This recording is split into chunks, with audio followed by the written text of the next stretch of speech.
Good to be in the house of the Lord and to be able to worship. Late yesterday afternoon, the governor removed our restrictions, so we're here under permission of being here, and following the guidelines are posted on the wall and the pews are marked, and we're truly trying to be safe. And quite honestly, there's just two people here besides me, and plenty of room to social distance in a church that'll seat close to 200. But it's still good to be here.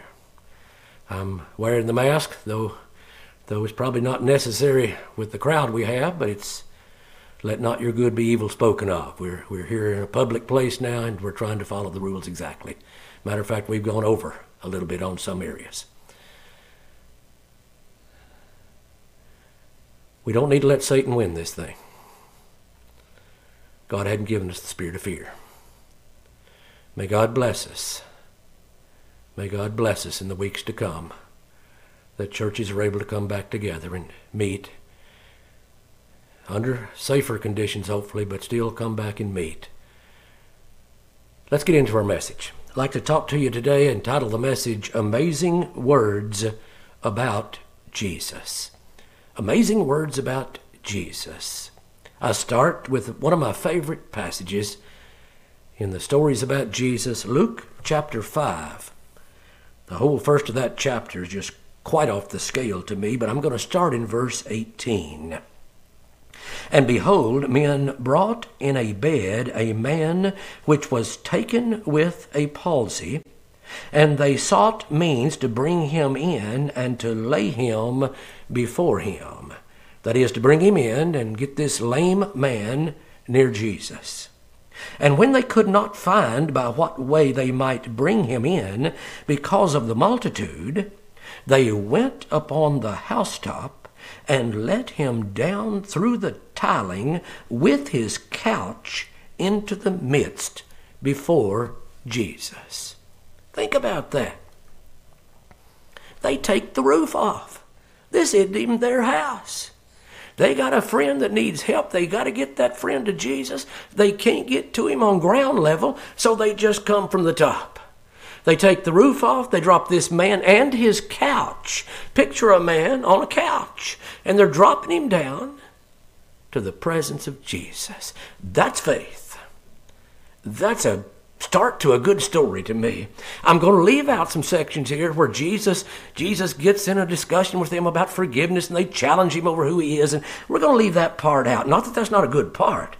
We're going to drop down to verse 24. He said unto the sick of the palsy, this lame man laying in his bed, I say unto thee, arise and take up thy couch and go into thine house. Take up your bed and walk. Pick up that couch and carry it out of here. Well, this man can't even walk, much less carry a couch. Just wait. He can now. He couldn't have a minute ago, but he can now. Jesus said, arise, take up thy couch, and go into thine house, and immediately. There's no rehab. There's no waiting around for things to kind of get going again. Immediately he rose up before them, and took up that whereon he lay, and departed to his own house, glorifying God. I'll bet he was. I'll bet he was glorifying God. This is a lame man. They let him down through the roof on a couch. He carries the couch out. I don't know if that's a lazy boy sofa or not. Whatever it is, this man packs it out of there all by himself. Listen to these words.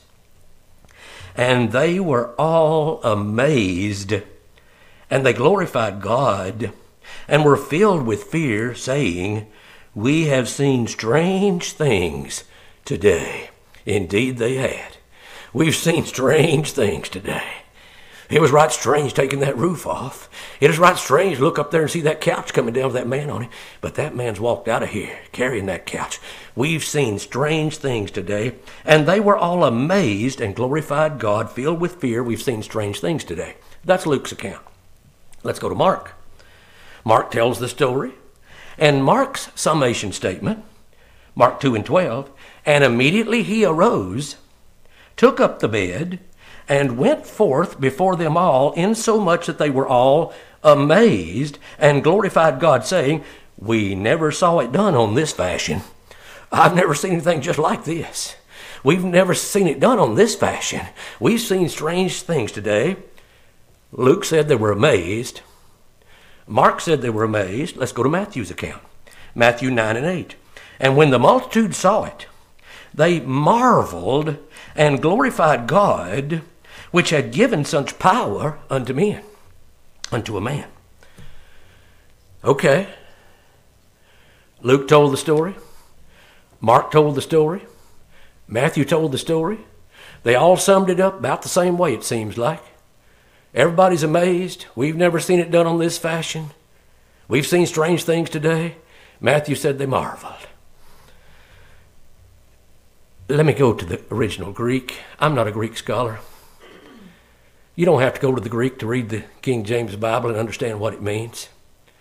But I want to tell you what I have been told and what I've learned. The Greek language was just the right language for Jesus to come into. He came at just the right time, in just the right culture, just the right place, and just the right language to describe the wonders of him. I want to tell you, we don't have English words that say the same thing as the Greek word said right here. I'm not putting down the King James Bible. Matter of fact, these days, our English these days is not like King James English. Back in those days, we're not here to study the King James Bible and the benefits of it and how it's, I think, the right one to be reading and all that. But the language at that time, that was Shakespeare's days. People who know the English language say that was the peak of the English language. We hadn't lost it. We hadn't dumbed it down. The words were real in those days, more real than today. But these Greek words are more real than any English words that we know. Let me go a little farther here and tell you what I'm talking about. Let me get into this thing a little deeper. Luke's version. And they were all amazed. We have seen strange things today. They were all amazed. That Greek word, I'll probably say it wrong. Again, I'm no Greek scholar. But ecstasis. Sort of like our English word ecstasy, ecstasis. What does that word mean? Well, it means to be in a trance. Let me read. A throwing of the mind out of its normal state. The mind plugs along doing normal things, and all of a sudden it's thrown out of that normal state. Whether such as makes a lunatic, now it can happen that way, man just goes crazy mad. And at that point, this word would have been a Greek word that would have been used. Or, listen to this, listen to these words. Or that of a man who by some sudden emotion is transported, as it were, out of himself, so that although he is awake, his mind is drawn off from all surrounding objects and thinks that he perceives with his bodily eyes and ears realities shown him by God. I don't know of an English word that says all that. The English word used here, amazed. You know, sometimes we say everything's amazing these days. This was amazing that really meant amazing, but it meant more than amazing can even say. The idea that you're transported out of your own mind, and then add to that idea that this sudden emotion that transported you out of your mind, you're awake, but it's as if your mind is drawn off what's around you, the surrounding objects, and you think and perceive with your bodily eyes and ears what you perceive to be realities from God. That word says a lot, doesn't it? That amazing's a pretty amazing thing right there. That word that describes what they saw, what they felt, what they sensed, as if they're taken out of themselves, and as if this is a message directly from God. All that wrapped up in that word, ecstasy. Okay, let's go to Mark's account. Mark didn't use ecstasy in the Greek language. Mark used existemi. Existemi. You know what that one means? To throw out of position, to throw into wonderment, to put one out of one's mind, to be beside oneself, insane. It can be insanity, but it can be an insanity where you're not really insane. It's to be beside yourself. That's a phrase we use in our language. Well, that's what this word meant.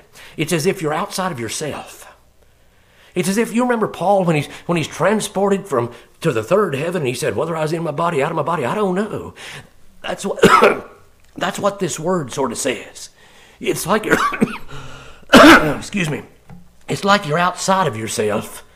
It's like you're somewhere else looking into your own mind.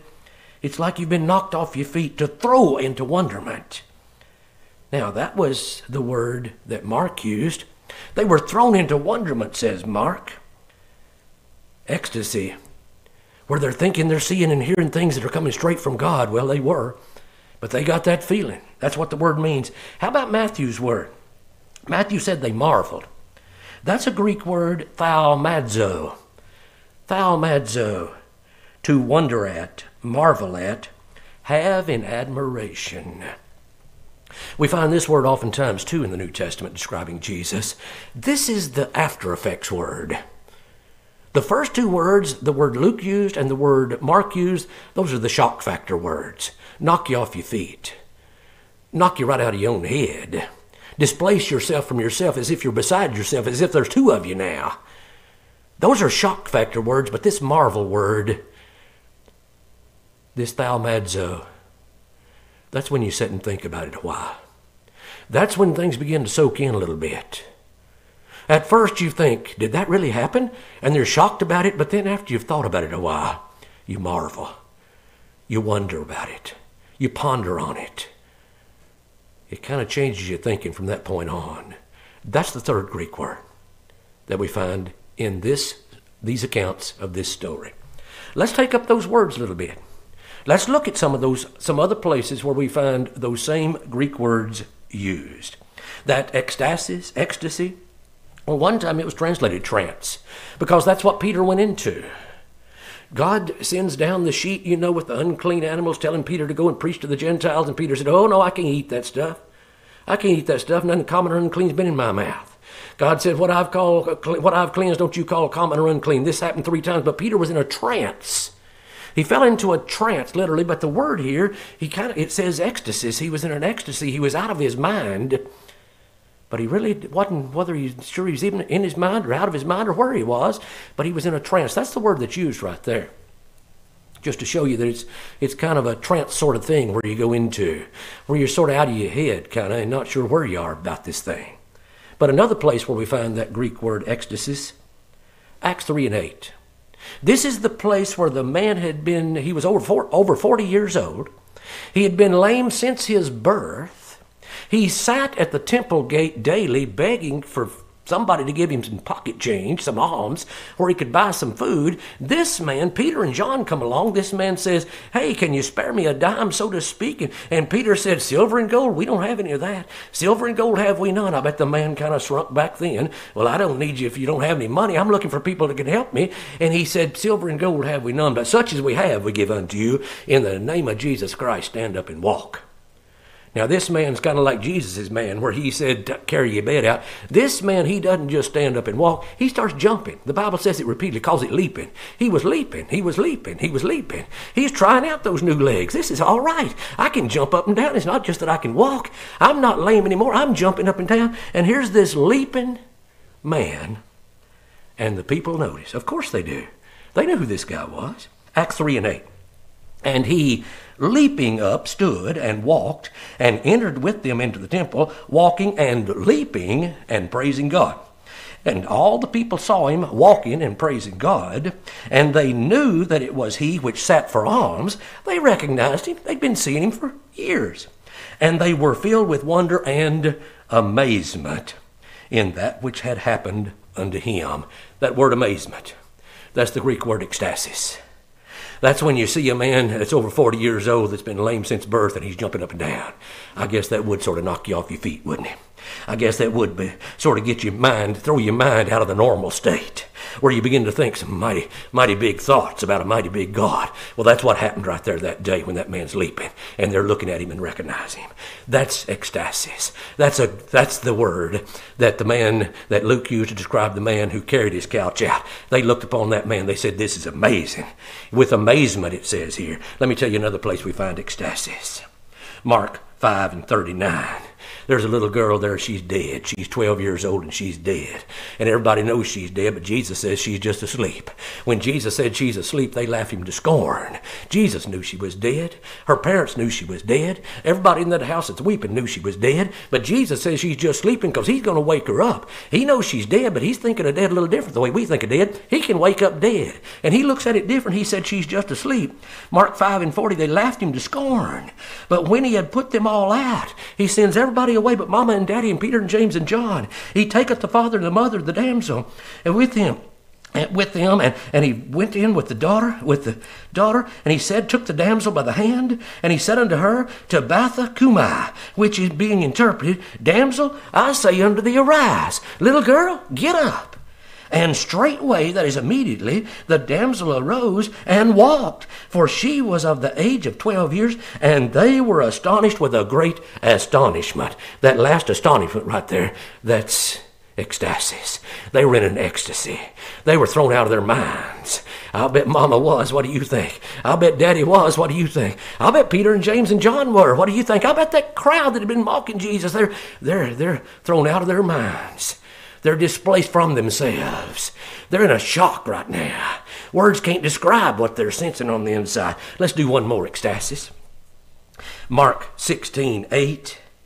And they went out quickly. Where'd they go out of? The tomb, where dead Jesus had been laying, where there was an angel had been in there talking to him. They went out quickly and fled from the sepulchre, for they trembled and were amazed. Neither said they to anything to any man, for they were afraid. They were afraid, but they were amazed. That amazed right there is ecstasis. I want to tell you what. When you've just seen a shiny angel, so bright and shiny and powerful looking, this wasn't one of those angels that comes unawares. You know, it says in the Bible that sometimes we entertain angels unawares. We don't even notice who they are, perhaps. This was a noticeable angel. This was the kind of angel that had come. And those Roman guards that were supposed to be keeping that tomb, they had passed out cold. This angel was quite a scary angel, I want to tell you. He's bright and he's shining. And he says he is not here, but he's risen. You know what they were about that time? They were in an ecstasy. They were out of their heads. They were displaced from themselves. They were ecstasis. You see an empty tomb and hear an angel say Jesus is not here because he's alive. That's the time to go into some kind of out of your head word that ecstasis tries to describe. Words can't describe what happened right there. Words can't describe the wonder of him in that tomb and coming out of it. Words can't describe the glory of resurrection. That's the Greek word ecstasis. Let's go to the next Greek word, existemi. Remember, that's the word Mark used. Mark used that one. He said immediately he arose, that man carrying out his couch. Immediately he arose, he took up his bed, went forth before them all, insomuch that they were amazed, glorifying God. We never saw it on this fashion. That word right there, amazed, that's not the ecstasis, that's the existemi. Existemi. You know where that happens? I'll give you another place in God's Word where they use that Greek language, that word from the Greek language, existemi. You remember the time that Jesus constrains his disciples, his apostles, to get in the boat and head across, and he's going up in the mountain and pray a little while, and it's at the fourth watch of the night, and he looks out there and sees them toiling. The wind's contrary, the boat's filling up with water, they're in a great storm, they're in a hard place, and Jesus, what does he do? He goes walking on the water. He's walking on the water, heading out towards them. I want you to picture this scene. There's a man walking on the water. They're plumb afraid by now. They've been afraid of the storm, but now they really get afraid. And he said, don't be afraid. It is I.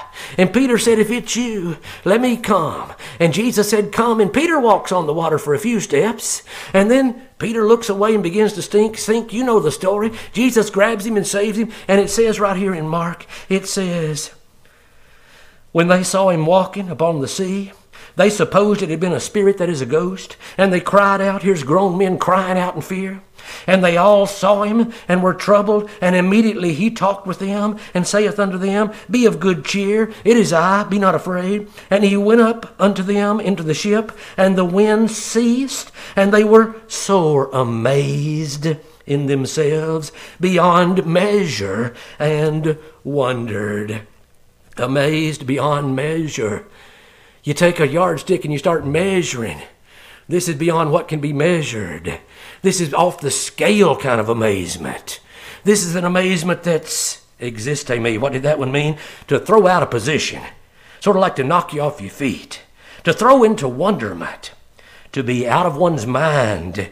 To be beside oneself. And then the word insane. It's just so crazy it can't be real. It's like you're beside yourself. It's like you're knocked off your feet.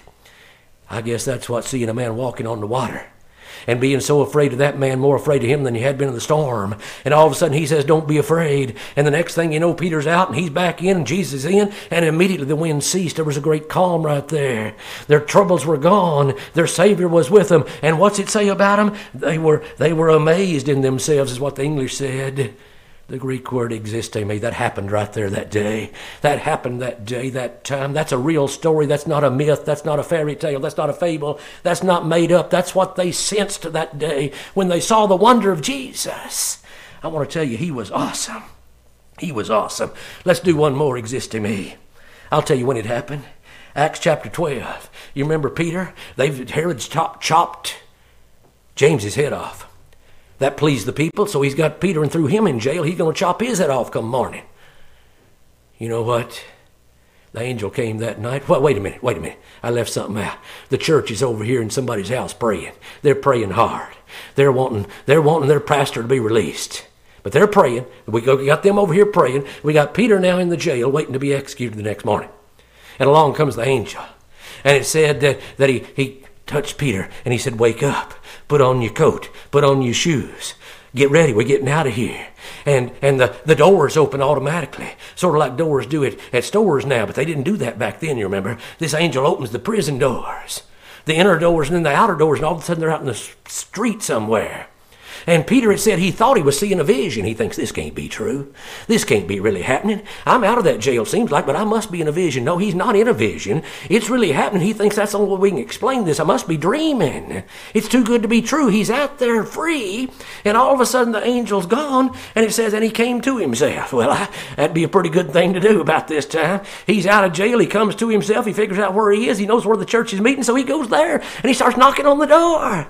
He knocks on the door, and Rhoda, she comes to the door. She's a little girl. Rhoda comes to the door, says, who is it? And he says, it's Peter, let me in. And she just gets beside herself, hearing his voice. And she goes running back in. She didn't open the door. She just goes running back in, telling everybody, he's here. Peter's here. He's knocking on the door. And they accuse Rhoda of being insane. They think she's crazy. And finally she convinces them, and they come and open the door, and there stands Peter, Acts 12 and 16. Peter continued knocking. And when they had opened the door and saw him, they were astonished. They were astonished. That ought to get you. That ought to get you beside yourself. You know what they've been praying? For God to deliver their pastor. And little girl comes and said, he's out. He's at the door. And they couldn't believe it. They didn't believe it. It was just too good to be true. But there he stood. And when they saw him, and they heard his voice, and they knew it was Peter, and Herod hadn't killed him, he was back here to preach some more to them. That's the word that's used right there. It says in the English, astonished. It said in the Greek, existe me, beside yourself, out of your mind, kind of amazed. That's that word. Let's throw in one more word here. Ekpleso. I just enjoyed studying these words, reading what they meant, finding places in the Bible where it happened. Ekpleso. That means to strike with astonishment, as like somebody slapped you, like you've been struck. To expel with a blow, It just hit you with a punch, like a ton of bricks. You heard that saying? Hit me like a brick. That's what this word means. This word meant that, to expel with a blow, to strike one out of self-possession. It's as if you're knocked out of yourself. You're not me anymore. You're not you anymore. You've been hit so hard that you're somebody else. But how do you explain that? That's what the word means. I realize the word itself's kind of a crazy word, but I love the word. That something hits you so hard that it just knocks you out where you're not yourself anymore. The other word, remember, meant beside yourself. And the other word meant that you're either insane or your eyes and ears was hearing something coming from God. Aren't these great words? These Greek words that described what happened in Jesus' day when they saw Jesus. This ekpleso. Let's look at a place where we find it. I'll describe this scene. It's the lunatic boy. I know that's not a politically correct word these days, but that's what the Bible describes him, and I suppose that's what he is. He's demon-possessed. He jumps in the fire. He jumps in the water. His dear daddy's having to save him out of the fire and save him out of the water. He's foaming at the mouth. He's wallowing on the ground. This boy's a case. I want to tell you, he's a case. And the daddy comes, and the disciples, the apostles, can't do anything with this one. They can't fix this one. They've been casting out demons, but this one's bigger than they can do. And along comes Jesus. He's just come off the Mount of Transfiguration. He's probably still glowing, but that's not the point for this story right here. He comes up to them, and they're amazed already at him. But here we go. This Jesus, this daddy standing there, this boy wallowing on the ground, foaming at the mouth. Jesus says to that daddy, just believe, and he says, oh, Lord, I believe. With tears, it says, he says, Lord, I believe. Help thou mine unbelief. You know what Jesus does? He casts that demon out. That boy's in his right mind. And Jesus hands that little boy to his daddy. Don't you know that daddy's happy? Don't you know this is a good day? Let's read Luke 9:42. The devil threw that boy down, and tear him, ripped him. I don't know what that means exactly, but it sounds scary to me. And Jesus rebuked the unclean spirit and healed the child and delivered him up again to his father. And they were all amazed at the mighty power of God. That right there is ekpleso. Amazed at the mighty power of God. Look at what Jesus did. One time he did existeme. One time he did ecstasis. This time he does ekpleso. What's this one mean? It's just like you've been hit with a brick. To be struck so that you're out of your self-possession. To be knocked out of yourself. In mind, just displaced from who you really were, who you really are. I like the word. That's a crazy thought that something can hit you so hard it just knocks you out of not being you anymore.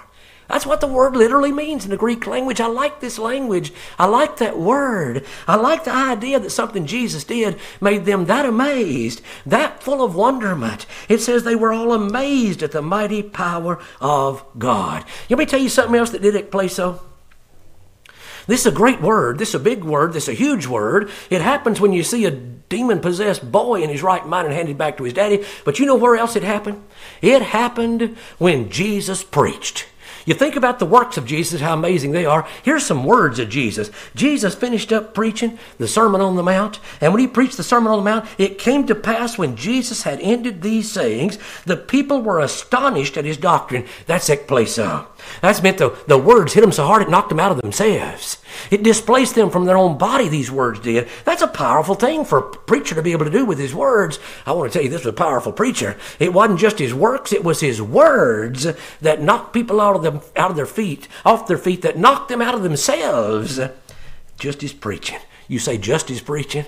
Well, compared to raising the dead, you'd think that wasn't hardly as big a deal. It was as big a deal. Jesus would come along and say to him at one point, he said, the works that I do, they prove who I am, and the words that I say. You listen to that man preaching, he had no excuse not knowing who he was. His preaching was a different kind of preaching. He preached as one having authority, not as the scribes and the Pharisees. When he preached, it got your attention, my friends. They said about him one time they'd been sent to capture him. The captains came back without him, and they said, "What's the matter? You're empty-handed." He said, "Never a man spake like this man." He could speak with ekpleso. He could speak with something that'd knock you out of yourself, knock you off your feet, bring a blow would hit you when he would say words to you where you just couldn't do what you meant to do, couldn't do what you're supposed to do that day. You just wrapped up in such ecstasy from that word Jesus. Let me tell you another place where we see it.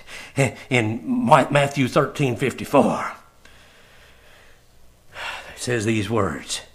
When he was come into his own country, he taught them in their synagogues, insomuch that they were astonished, and said, "Whence hath this man this wisdom and these mighty works?" Says in another place, he never went anywhere to learn letters. He hadn't been to school anywhere, but he could preach. He could preach with words. He was the Word, and he could say the right words, the right season. He'd pray for that every morning. "Father, give me the words in season that would help those that are weary." And then he'd preach those words, and it would knock them off their feet. It would knock them out of their own being.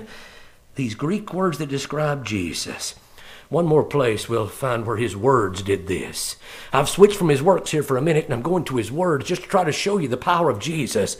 Everything he said, everything he did was a kind of knock you off your feet, hit you with a brick kind of thing. Here's this Jesus. The man's come to him, said, "Good master, what good thing must I do that I might have eternal life?" Jesus lists off a few things. The man checked those off. I've done that, I've done that, I've done that. Jesus said, "How about selling all you had and giving it to the poor?"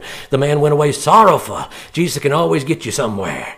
There's somewhere, somehow, that he can find your weak spot, that you're not willing to do that work. You're not willing to come that far. This man leaves, and then Jesus said, "With man it's impossible. With man it's impossible." Here's the words. "It is easier for a camel to go through an eye of a needle than for a rich man to enter into the kingdom of God." Oh, it's not by our works. It's not by our good deeds.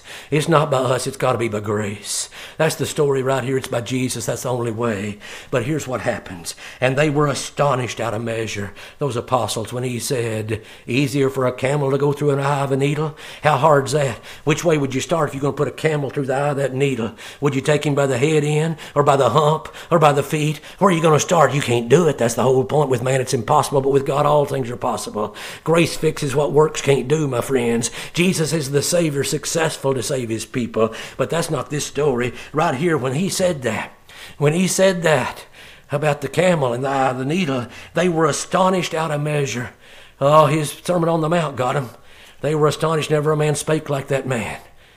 But here the man's describing, the man, Jesus Christ, is describing the impossibility of salvation.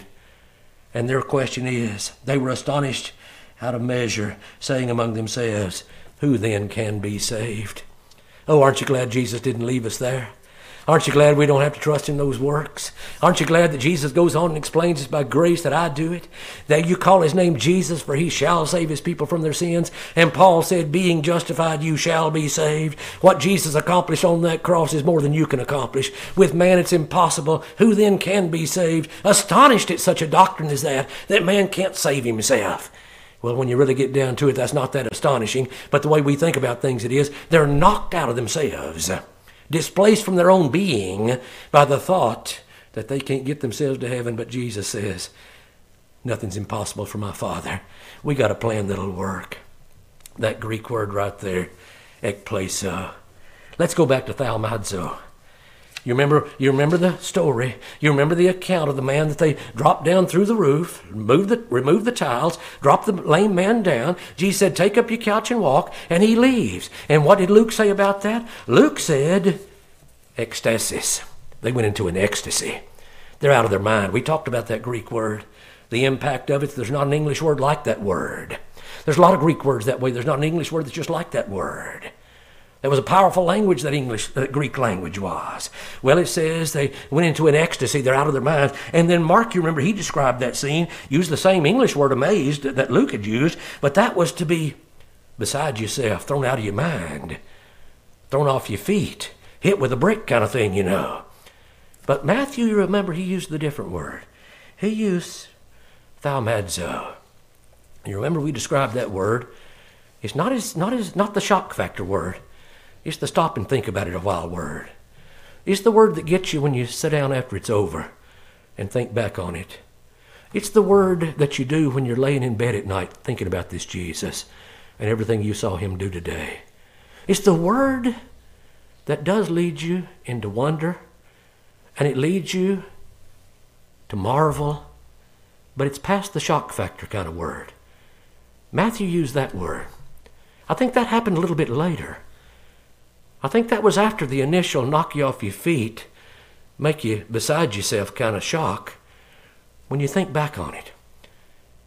And that afternoon, and that evening, and while you're eating your supper, you think about that man that came down in the couch, let down before friends, and carried that couch out. And you sort of just scratch your head and think, did that really happen? Who is this man? And your mind begins to play with your mind. And your logic begins to ask you questions that are unanswerable. But your eyes saw it. Sort of like Peter, you think, well, could I have been in a vision? No. You come to yourself and think that really happened. And that's thaumazo. The best I understand the Greek word. Remember, I'm not a Greek scholar. But as I read about it and how men define the word and the way they describe it, and then when I see how it's used in the scriptures, I find this is a good word too.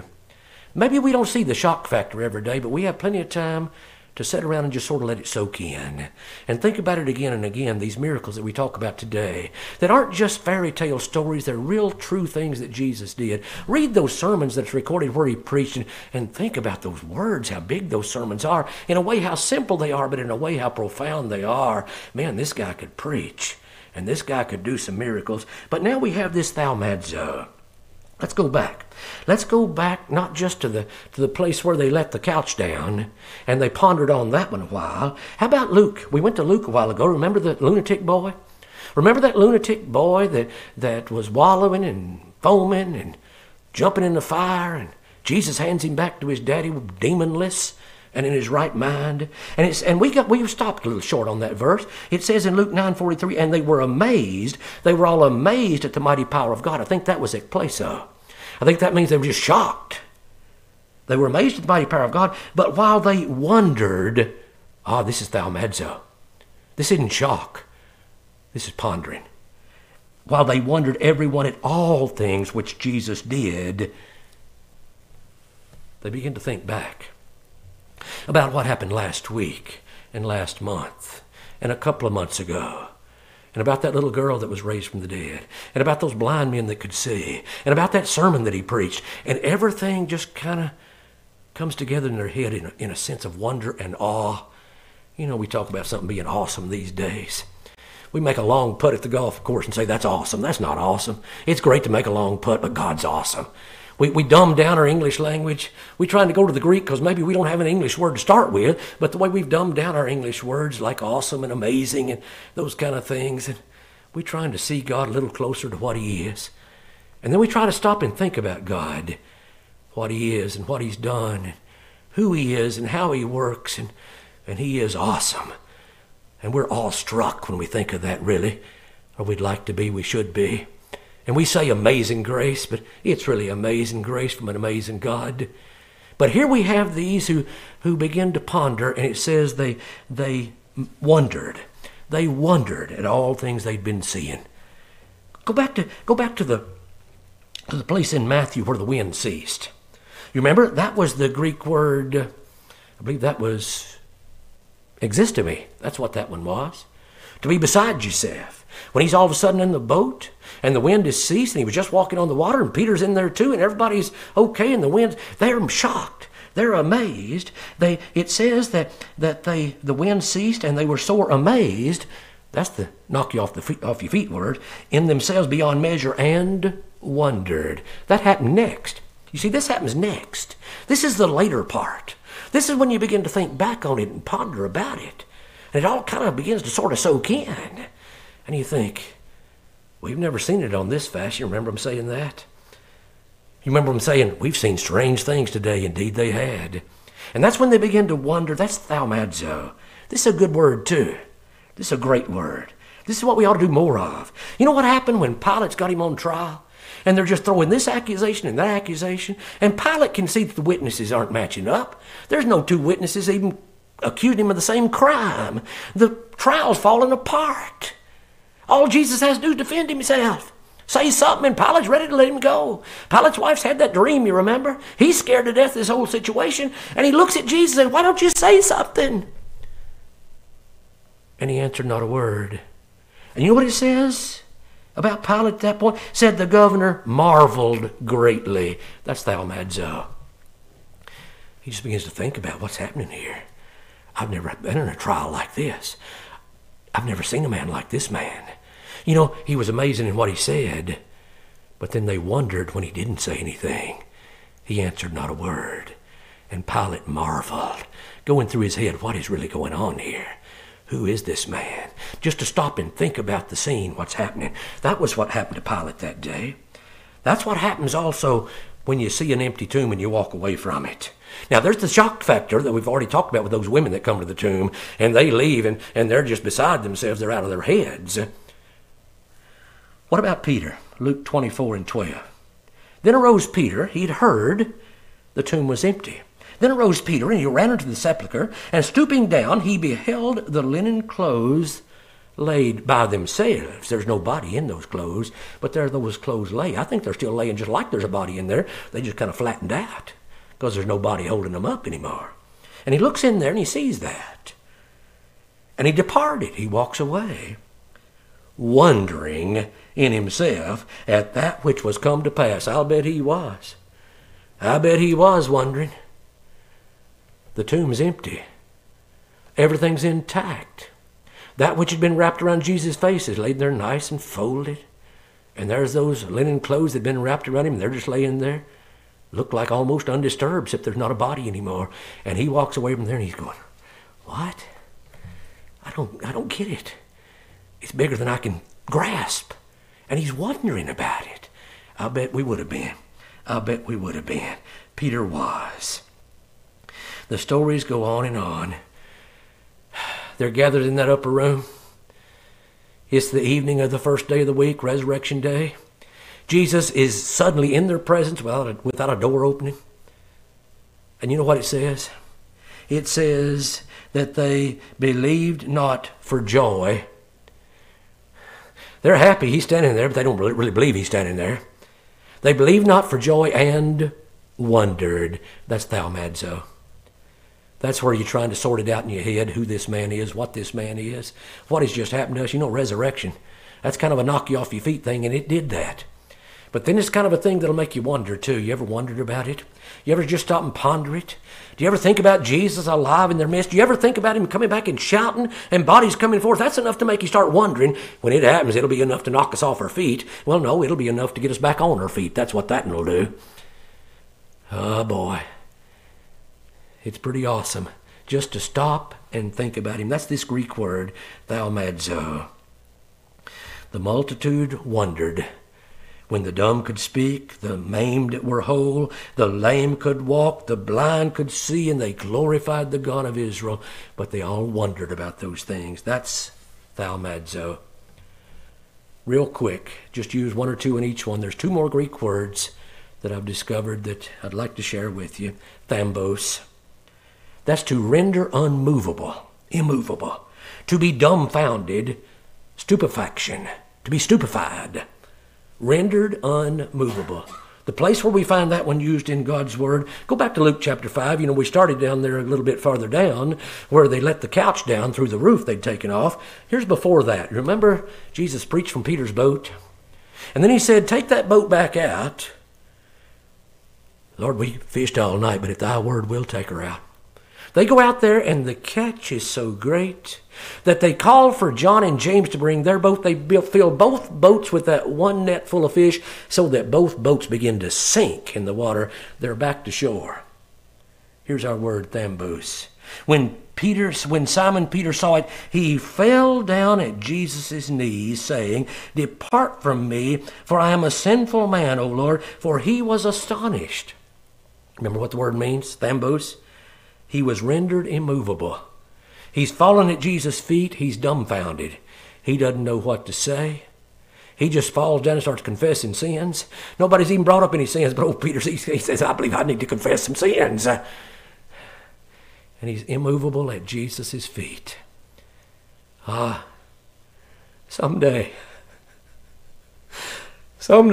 we're going to be immovable at Jesus' feet. Thambos is going to happen. We're going to be put there and nobody can move us away from there. That's what I mean by this one. And maybe we'll be dumbfounded and not know what to say, but that'll be okay. Oh, glory's waiting. These Greek words, they can't describe what's waiting for us. They're good words to describe what happened with Jesus here, but they're insufficient for that. What are words that can describe? Paul came back from that third heaven, and he didn't know the words to say. It was unspeakable what he had seen up there. Indescribable. Dumbfounded, immovable at Jesus' feet. One more word. Ekthambio. To throw into a terror. To alarm thoroughly. To affright. Now this happened at resurrection too. A lot of these words are used at Jesus' resurrection. No doubt it was a very emotional, moving experience.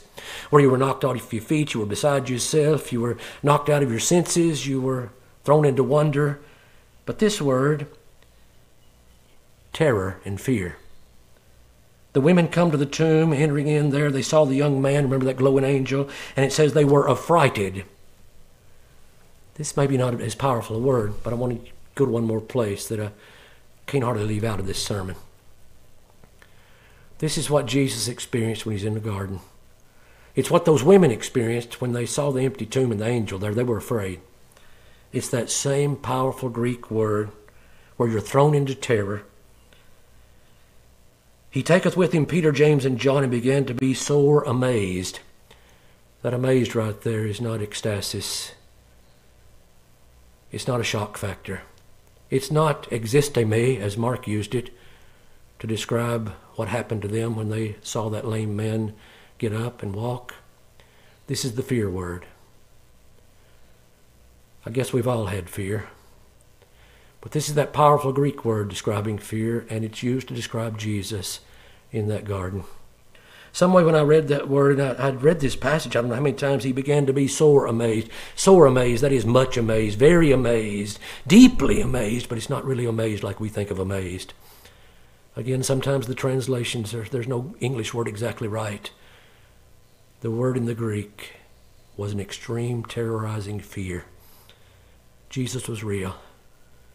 He sensed what we sense. He knows how we feel. He faced death, and he experienced ekthambio, a fear like seeing an angel, but a fear like facing death.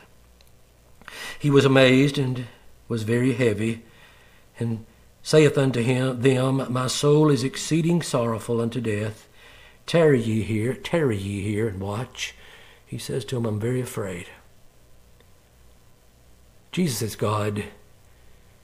He conquers everything, but when he was a man, he was a real man with real fears and real emotions like you and I have. I find a connection with Jesus with that word, that he knew what it was to be that kind of afraid. Let's close. We've talked about, let's go back to that lunatic boy. You remember?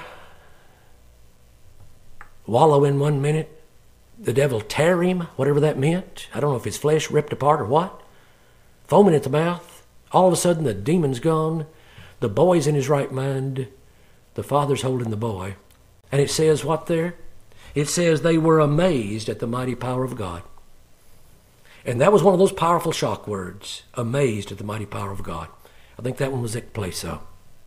And then they began to wonder. All of them began to wonder in themselves at the things they'd seen. That was the wondering kind of word, the thaumazo word. As they think back on it, everything they'd been seeing, everything they've seen today, amazed at what's happened, but then just trying to put it all together somewhere in your mixed up head, trying to figure out, they believed not for joy and wondered. What's really happening here? Who is this man? Never a man spake like this man. Never a man did like this man. And the very next line right there, Jesus said, let these sayings sink down into your ears. For the Son of Man is to be delivered to men. He tells them right there, you think you have a shock factor right now to deal with what you've seen with this lunatic boy. Or you think that all you've seen so far makes you ponder and wonder and marvel and scratch your head about what's really happening. He said, you just wait a few days.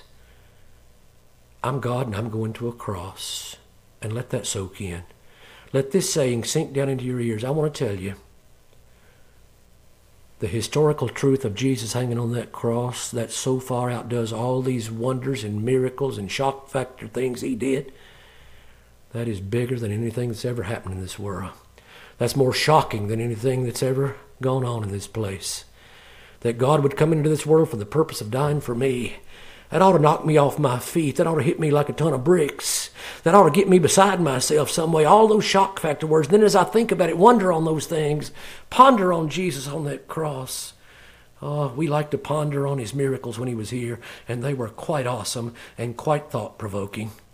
But the greatest of great, the most wonderful of all wonders, the most marvelous thing of all times, Jesus hanging on a cross for sinners like you and me. Think on that one a while. Jesus said, let that soak in between your ears. Let that soak into your head. Don't ever lose that thought. As long as we're thinking about Jesus on that cross, it makes us a different person than when we're not thinking about it. It'll change the world if people just ponder that cross. God bless you. Thanks for listening.